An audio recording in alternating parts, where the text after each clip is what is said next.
said that we will do BGP when it is multi-homing. But okay. uh-huh. Okay, that's fine. That's fine. So you see, why do you need BGP when you are doing multi-homing? Okay. So let me draw this diagram. Well, let me make it better. Better still, I can take, yes, let me take this one. Beautiful. So we have ISP1,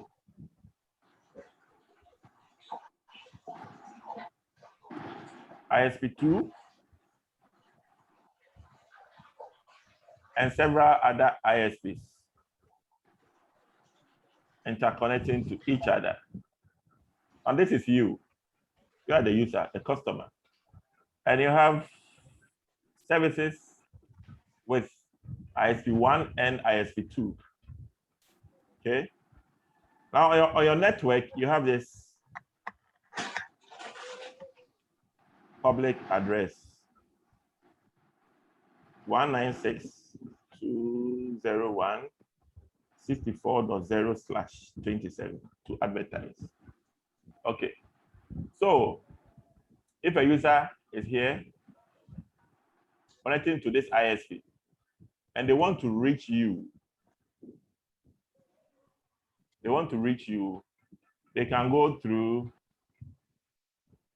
here to reach you or through here to reach you. You see, you have several paths to get to you.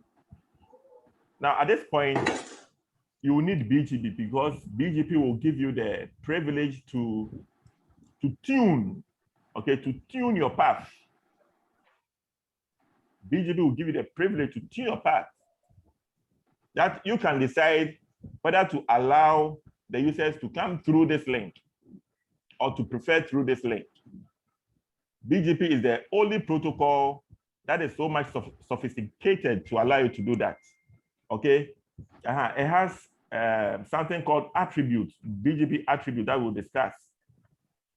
That makes BGP tunable and flexible. Okay, you can decide which path to use. You have the privilege to decide which path to use and which path not to use using BGP.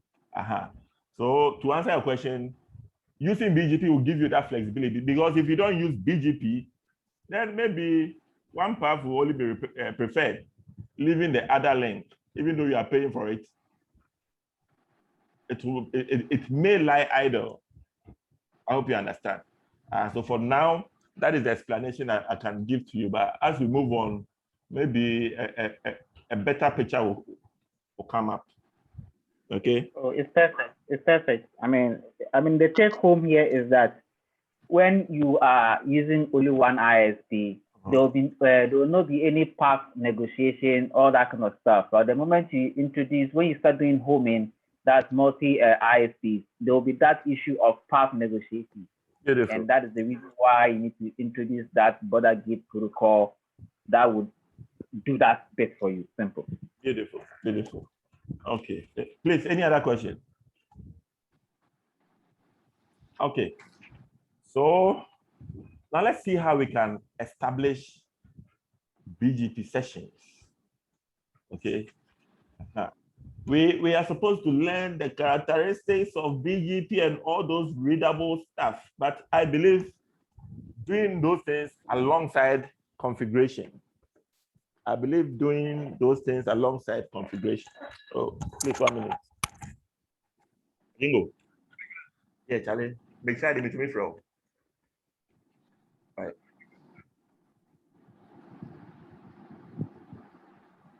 Oh, where am I from? You are fine. You're fine.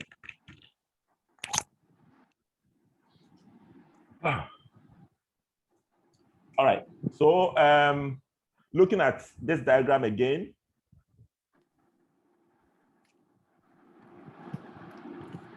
Let me pick.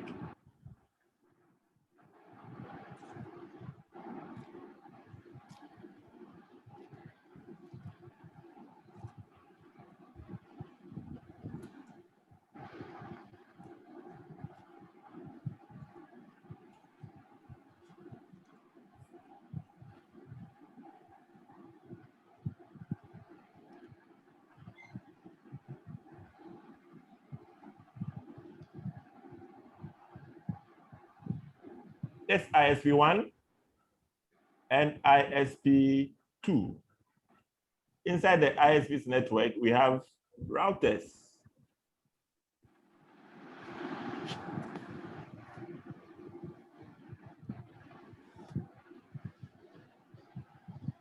Then there's a connection from ISP1 to ISP2. Okay, BGP has two flavors. We have the iBGP and we have the eBGP. What is the difference?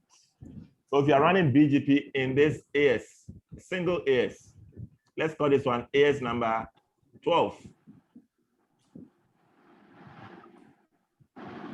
Then you are doing IGP. But where you have to peer, if I say peer, I mean forming a neighbor relationship with a router in one AS number and another in a different AS number. Let's call this one AS number 20. So you see these two routers here are forming neighbor relationship. Then that will require us to use eBGP. iBGP and eBGP have some slightly different behaviors, which we are going to know, we're going to learn. I want us to start with eBGP. So let's pick these two routers, okay? One from ISP1 and the other from ISP2. So ignoring all these routers here, we are going to have something like this. Of course, we know this is from ISP1 and ISP2.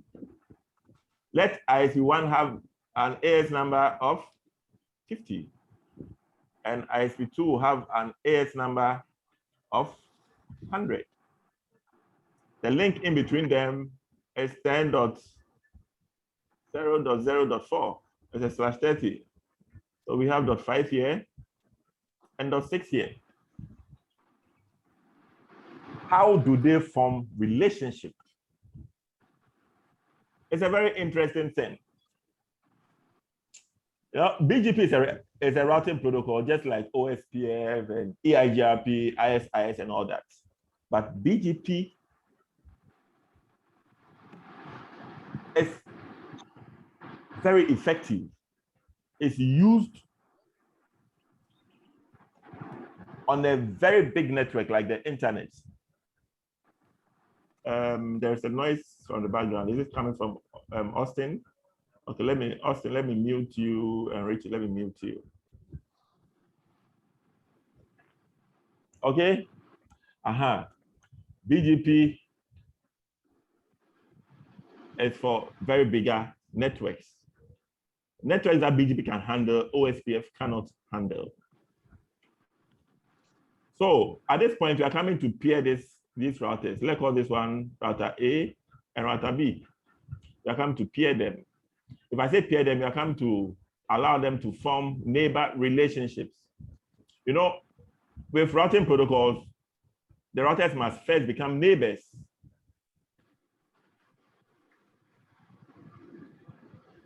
They must first become neighbors before they can exchange routing information. Okay. Now let's throw back on OSPF. So assuming these routers are running OSPF, and on this router, you configure router OSPF, let's say 2, the network, you're advertising this connected network 10.0.0.4 with a wildcard of, let's say, /30 and area 0. Then you configure same. Please, the feedback is still coming. Who? I think it's Richard. And you configure the same on router B. Router OSPF. Let's say 3. Network 10.0.0.0.4 and the wildcard of area 0. Immediately you do this, these routers will start forming neighbor relationship. You know the process. 60 days. You know the process. Okay, this guy will just alert this guy, then they'll start forming some communications. Automatically, they'll become neighbors. That is OSPF. BGP is not like that. For BGP, you have to manually configure the routers to become neighbors. They don't automatically become neighbors. So that's a point that we have to note down. BGP, you have to manually configure the routers to become neighbors. And how do we do that? Let's see the eBGP flavor of this configuration. Let's see the eBGP. But eBGP and iBGP are no difference. The only difference is to do with the AS numbers. All right. So on A, we want to configure A to be neighbors with B. Let's see how it's done. So on the global configuration mode, router BGP, then the AS number is 50. So you have just turned on the BGP process on router A.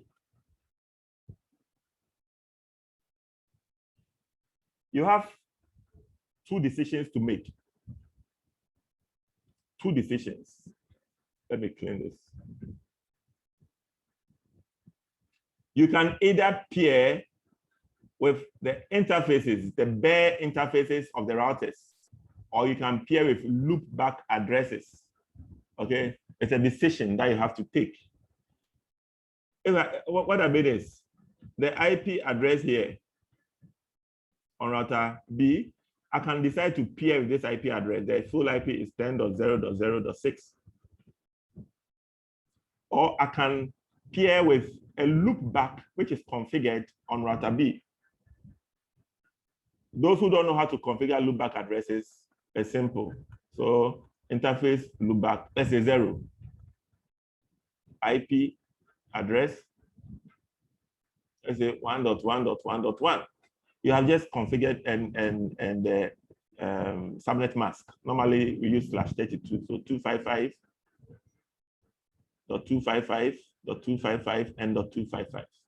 You have just configured a loopback interface on the router. Okay, you have two decisions. You can either pair using a loopback interface or the physical interface.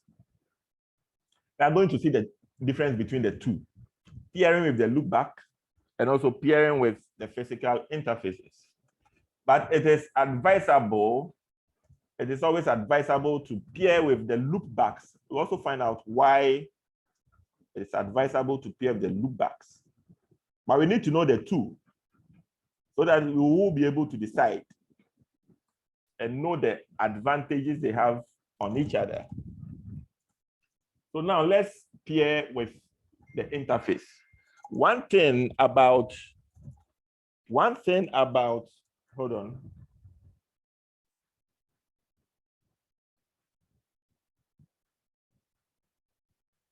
My internet is dropping. No, it's fine. Okay. All right. So one thing about pairing with BGP is, one, there has to be reachability. Very, very important. There should be reachability.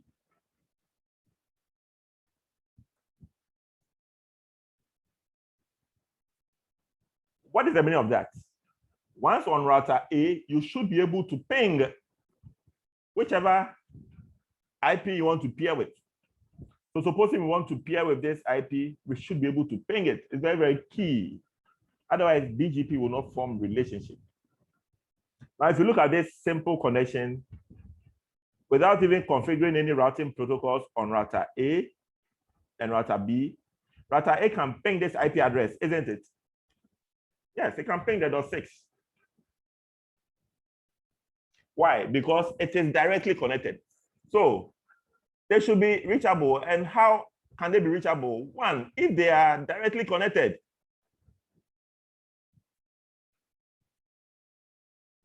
So for directly connected networks, there is a default reachability. How else can we achieve reachability?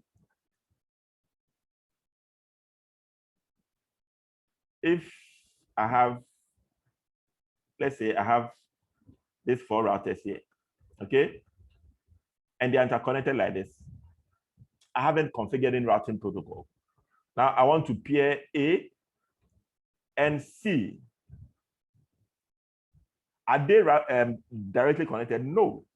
So can you ping any IP on router C? No, you can't, because there's no reachability. You can attain reachability by, let's say, configuring IGP. What is IGP? What I mean is the OSPFs, the eIGRPs, the ISIS, the RIPs, I mean the routing protocols. So henceforth, if I say IGP, we should know that I'm referring to the routing protocols. Okay? Yes. What are we discussing? We are discussing how to achieve reachability before you can even peer using BGP. And the first thing is, if the routers are directly connected, then bingo. If they are not directly connected, then you have to run an IGP to achieve reachability. So let me put IGP here. We know that IGP is the OSPF and the eIGRPs and the RIPs, all the routing protocols. We can also add static routes. See, all these things down here can help us to achieve reachability before we can even peer using BGP. So that's the point to note. Where there is no reachability, forget about peering BGP. It won't work. Without wasting much time, let me just open my PNets so we can configure alongside our discussion. Yes. So I have this simple topology here.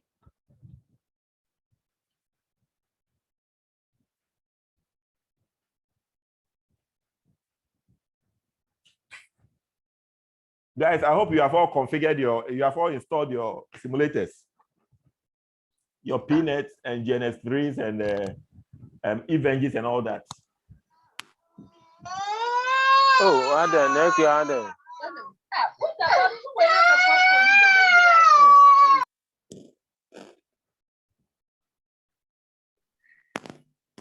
Hello, boss. Yes, Thomas.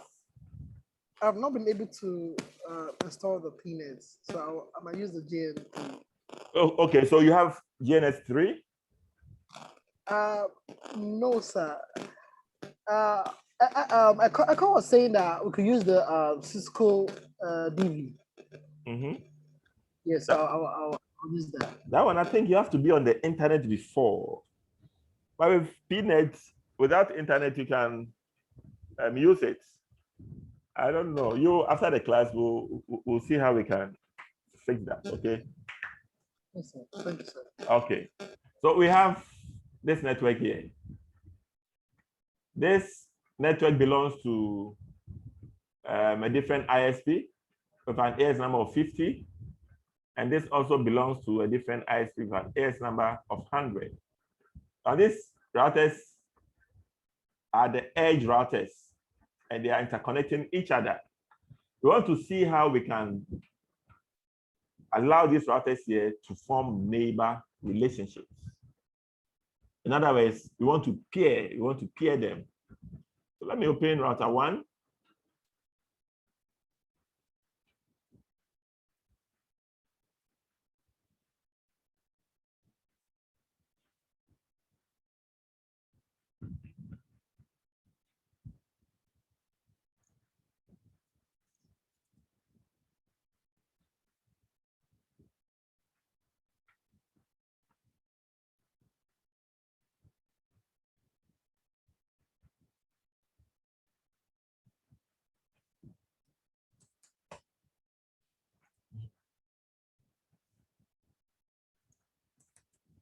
Okay, so let's see the configuration I have on router 1.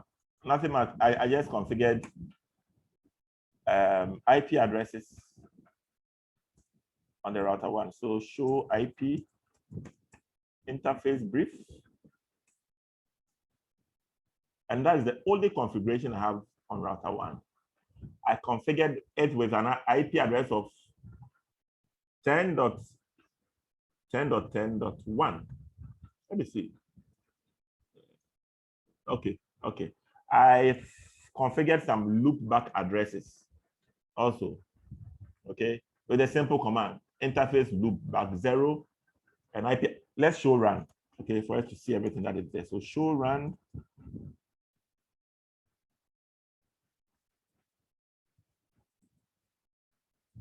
And this is what we have. So interface loopback 1, I gave it an IP address of 1.1.1 and /32. Interface loopback 2, I gave it this IP address 172.168.10.1 and /24. And interface loopback 3, 172.16. Please note the difference. The first one is 172.168.20.1 and /24. And the physical interface, so all these are virtual interfaces. And this is the physical interface, the one facing the other router, 10.10.10.1. Apart from that, there is no configuration. Okay, let me delete. See, I want us to start everything from afresh. So let me erase startup config.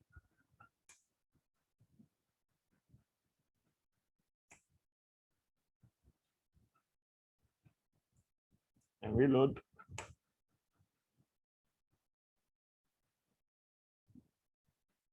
On R62,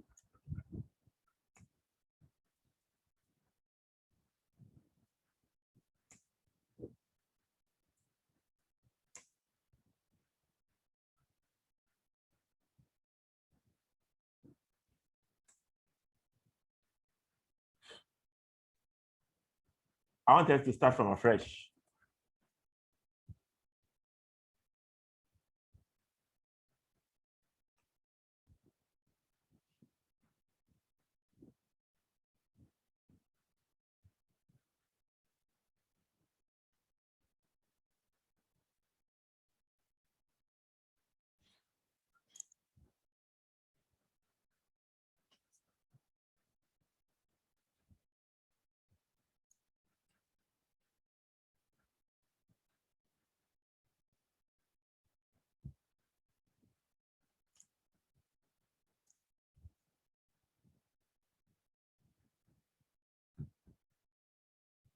Whilst it's loading, let me just draw the two routers here.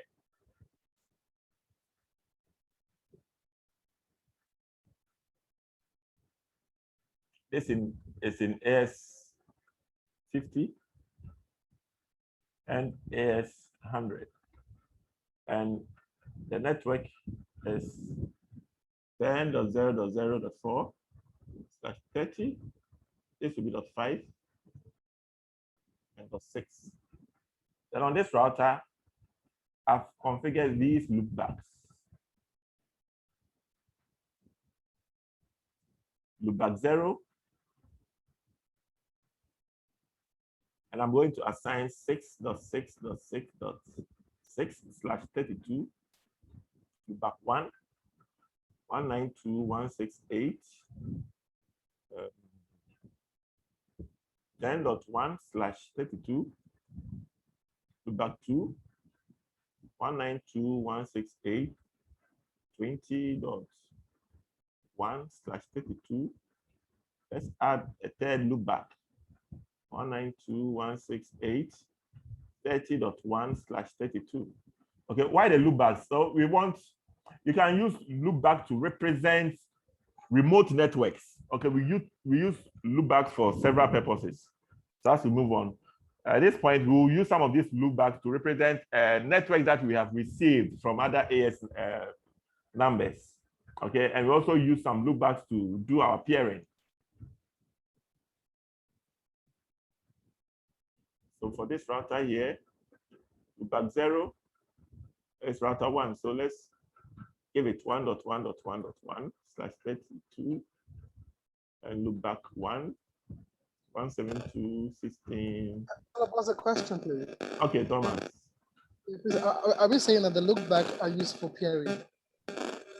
Say again. Are we saying that the lookback are used for peering? They can be used for peering. They can be used, and in fact, it's advisable to use loopback addresses to peer, to do your peering. Okay.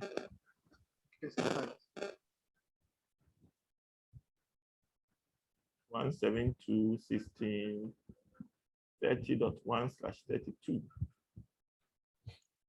Okay, so we are coming to do these configurations on our simulator. So we say no. Hello, sir. Please. Yeah, Tom. One more question. Ask.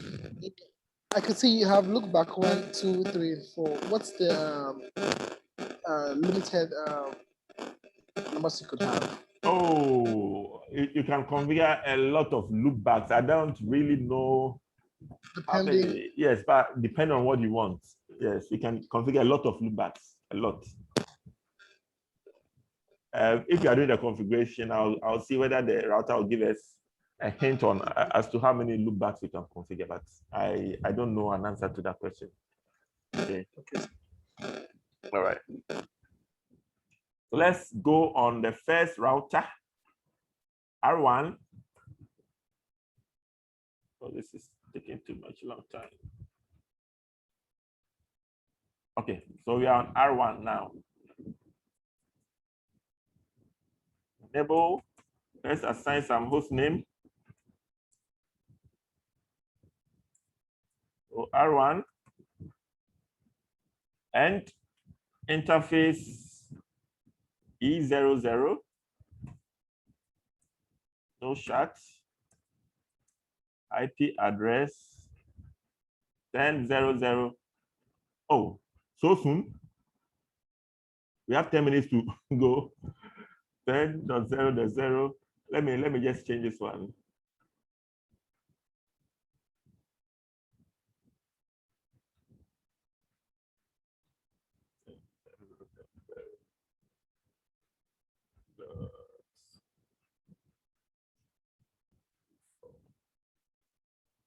All right. So this will be the 5, 255, 255, and 252. So interface loopback 0. IP address 172.16.10.1, 255, 255, 255, and 255. Interface loopback 1. Sorry. Interface loopback 1. IP address 172.20. And it's back 20. Interface loopback.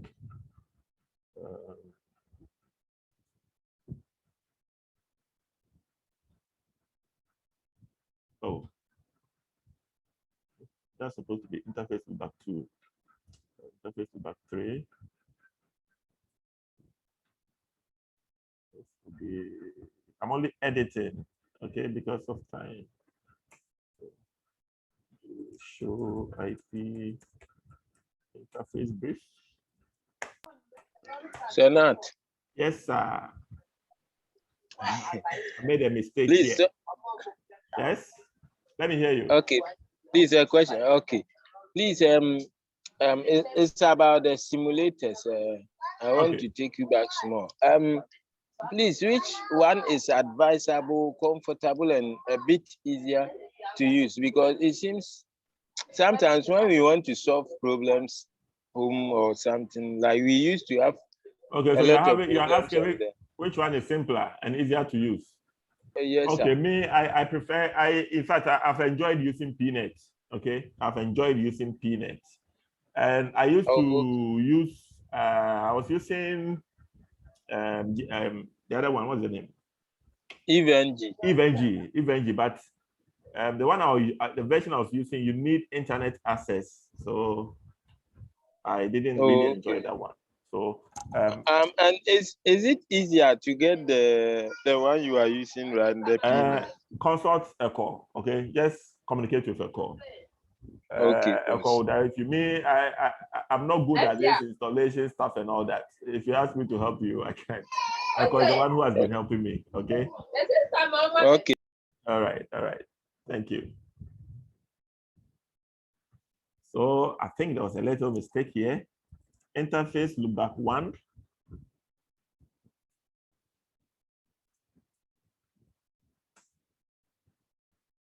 Let's edit it out.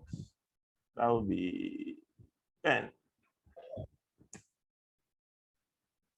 So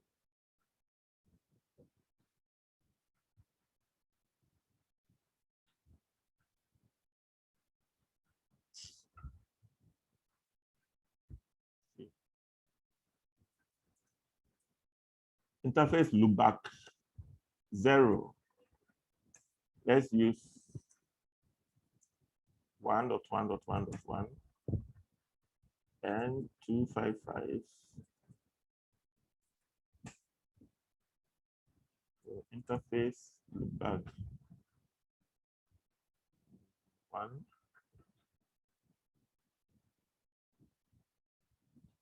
This and interface loopback 2. Let's do this. So do show IP interface brief. Okay, so this is what I'm looking for. We have interface loopback 0, 1.1.1.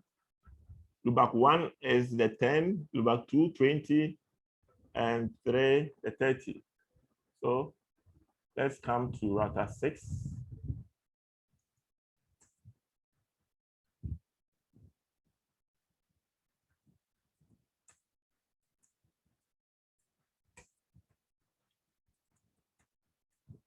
Loopback 0, I'm going to assign 6.6.6, 255/32. Interface loopback 1 using 192.168.10.1/32.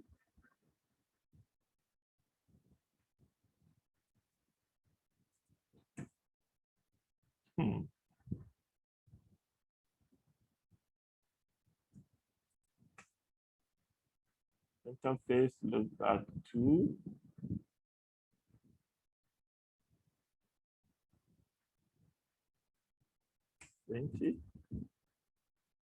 Right.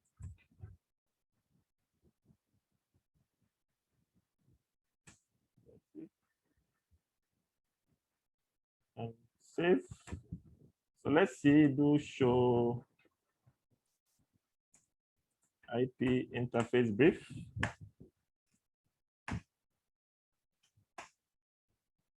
And exactly what I'm expecting.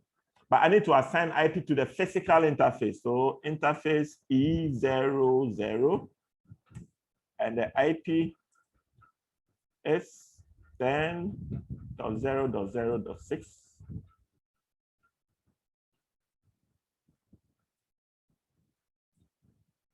/30.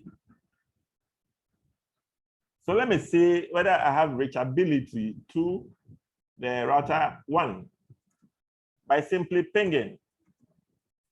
So I'm pinging the interface 10.0.0.5.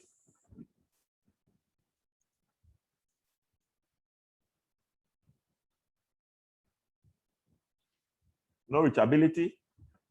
What is wrong?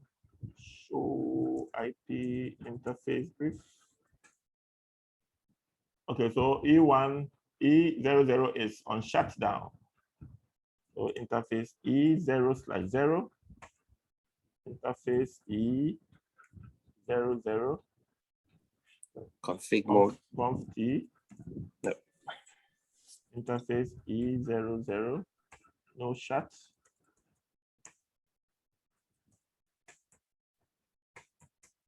So let's ping 10.0.0.5.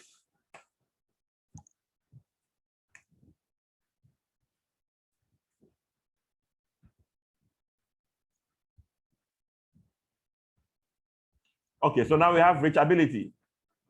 Let's ping, repeat 100 times. We have reachability. From this router here, we are able to reach this one. So you see, we have crossed the first hurdle in configuring BGP. There should be reachability. That is, if you want to peer using the interface. Oh, our time is almost up again. Why is the time running like that? Okay, guys, let's reconnect, okay? The time is moving so fast. Let's reconnect. I'm disconnected.